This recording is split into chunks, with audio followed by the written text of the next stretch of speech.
हा व्हिडिओ खास दारू पिणाऱ्यांसाठी. भावांनो, तुम्ही दारू पिता कशासाठी?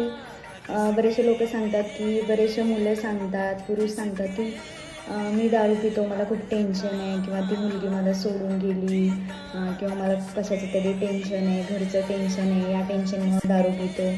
ओके, तू दारू पितो, पण भावा मला एक तुला सांगायचं आहे, दारू पितो यात शरीर तुझं नाश होणार आहे, घरच्यांचं नाही किंवा त्या मुलीचं नाही. ती मुलगी उलट दुसरीकडे लग्न करून खुशमध्ये राहील. घरचे तू टेन्शन नाही सांगितलं तर त्यांच्यापर्यंत तू जाऊच शकणार नाही, किंवा त्यांना कळणारच नाही तुझं काय टेन्शन आहे. तर भावा, तू दारू पिणं हे स्वतःच्या शरीराला हानिकारक आहे, दुसऱ्यांच्या नाही. त्यामुळे तुम्हाला जे टेन्शन आहे तुम्ही चार चौघात सांगा, बोला. पण असलं दारू पिणं किंवा एखादी मुलगी आपल्याला सोडून गेली म्हणून जास्त ड्रिंक करणं, हे सगळं तुम्ही टाळा. आजकाल आपण सोशल मीडियावर खूप काही बघतोय, रील्सला बघतोय, दारू पिल्यावर काय होतं आहे, आपल्या शरीराचे किती परिणाम होतात आपल्या शरीरावर, ह्या सगळ्या गोष्टी बघतोय. आणि हे आता दारू पिणाऱ्यांना खूप जमणार, परत मला बोलणार आमचे पैसे जातात दारू पिण्यासाठी, तुझं काय वगैरे.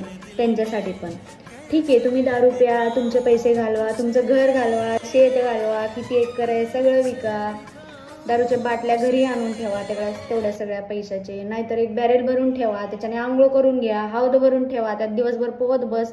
माझं काय नाही, माझं फक्त काम आहे सांगायचं जे की दारू पिल्यावर काय होऊ शकतो. आणि भावांनो, खरंच मी सांगते, दारू पिल्यावर खूप काही बरबाद होऊ शकते, आणि स्वतःचं आयुष्य पण. त्यामुळं दारू सोडा.